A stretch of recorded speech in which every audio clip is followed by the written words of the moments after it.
Caught my fiancé cheating with my sister. Hi, Offbeat Diaries family. I never thought I'd be that person writing one of these posts. I used to read stories like this and think, wow, that's awful, but it could never be me. Turns out, life has a cruel sense of humor. I'm 29F. My fiancé, Ryan, is 31M. My sister, Lena, is 27F.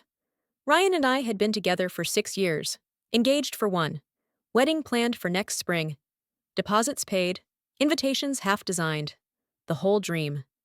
Lena is my younger sister, my best friend growing up, the person I defended when everyone else said she was too dramatic or too needy. I always said that's just how she is. I trusted her with everything.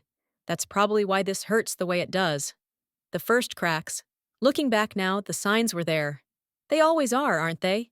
Ryan started offering to help Lena more, picking her up when her car broke down, letting her crash on our couch just for a few nights. He'd say things like, "She's your sister, babe. Family comes first." I thought it was sweet. Lena started texting him more than she texted me.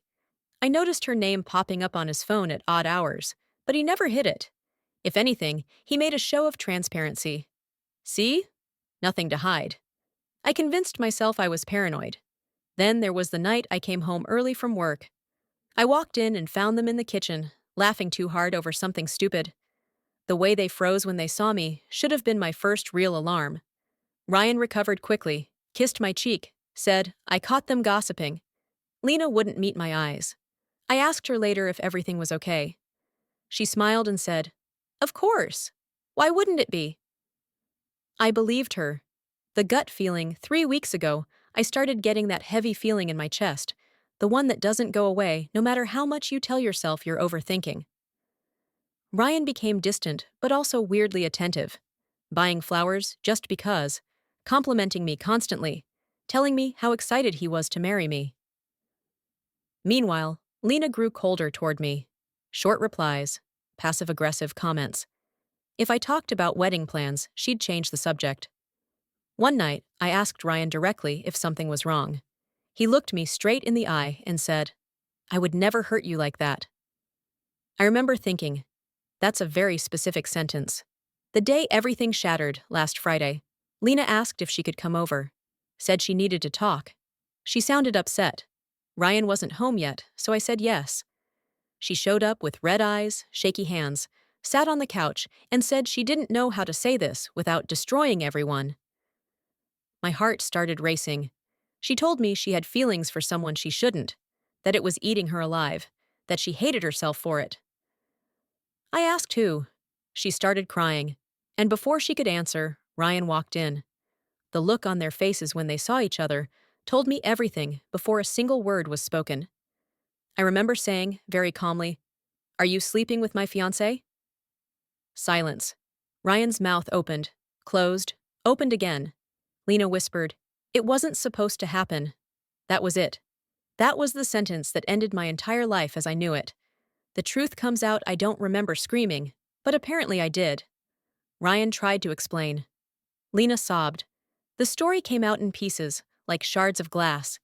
It started emotionally. Late-night talks, venting about me, about how I was always stressed, about how Lena felt invisible. Then, one night, after too much wine, lines blurred.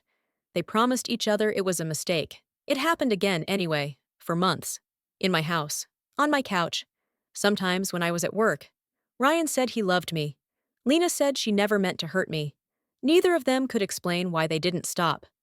I asked Ryan if he was in love with her. He didn't answer right away. That pause will haunt me forever. Aftermath, I told them both to leave. Ryan begged. He cried. He said he'd do anything. Therapy. Cutting contact. Whatever it took. Lena said, "I'm still your sister."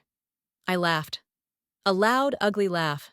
I told her sisters don't do this to each other. Ryan packed a bag and went to a friend's place. Lena went back to our parents' house. Within hours, my phone was blowing up. My mom told me I needed to hear everyone out. My dad said Ryan made a mistake. An aunt told me I shouldn't let one incident ruin a future. One incident. I spent the night on the bathroom floor, shaking, replaying memories, and wondering how many of them were lies. The messages I wasn't supposed to see. 2 days later, Ryan came by to grab more things. I wasn't home. Or at least, he thought I wasn't. I'd forgotten my laptop under the bed. When I heard his phone buzzing on the kitchen counter, something in me snapped. I know it was wrong. I don't care. I unlocked it. I knew the passcode. Of course I did. Their messages were still there. Not regretful. Not guilty. I miss you. I hate that she found out. We should have been more careful. One message from Lena broke me completely. I think I love you. I just wish it didn't have to be like this. Ryan replied, I don't regret being with you. I just regret the timing. The timing, not me. Where I am now, I called off the wedding. I sent a group message to both families explaining exactly why. I refused to let them rewrite the narrative. Lena tried to come see me yesterday. I didn't open the door. Ryan keeps emailing long apologies that all sound the same. I haven't responded. I moved my ring into a drawer. Some days I forget it's there. Some days I stare at it until I feel sick. I don't know if I'll ever speak to my sister again. I don't know how to grieve someone who's still alive. All I know is this. The people I trusted most chose each other over me, and I'm trying to figure out how to rebuild a life that collapsed in a single afternoon. Update, 3 weeks later. I didn't think I'd be back here so soon, but things have escalated. First, thank you to everyone who messaged me. I read every comment, even the harsh ones, especially the harsh ones. Here's what's happened since my last post. Ryan and I are officially done. Not on a break, not figuring things out. Done. I met him in a public place with a friend nearby and handed him his ring back. He cried. Again. Said he made the biggest mistake of his life. I told him the mistake wasn't sleeping with my sister. The mistake was thinking I'd accept a love that required betrayal. As for Lena, that situation exploded faster than I expected. She told our parents that Ryan pursued her and that she was emotionally vulnerable, conveniently left out the months of secret messages and the I think I love you texts. When I showed my parents screenshots, the room went silent. My mom cried. My dad wouldn't look at Lena. Lena accused me of trying to destroy her life. I told her she did that herself. She's currently staying with a friend because my parents asked her to leave until things cool down. Ryan and Lena are no longer speaking. Or so they say. Here's where the karma starts creeping in.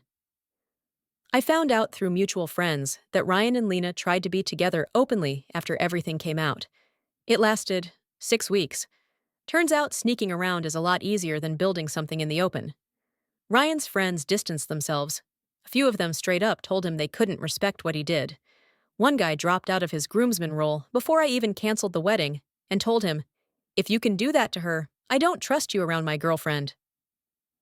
Lena lost friends too. People stopped inviting her out. A cousin blocked her completely.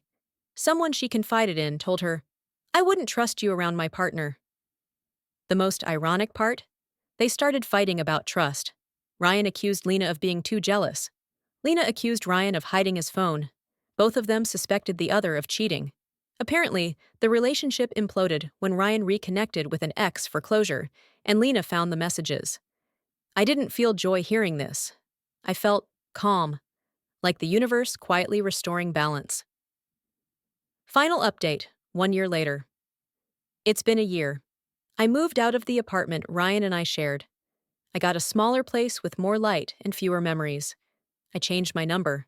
I blocked people who made excuses for betrayal. Lena and I are no contact.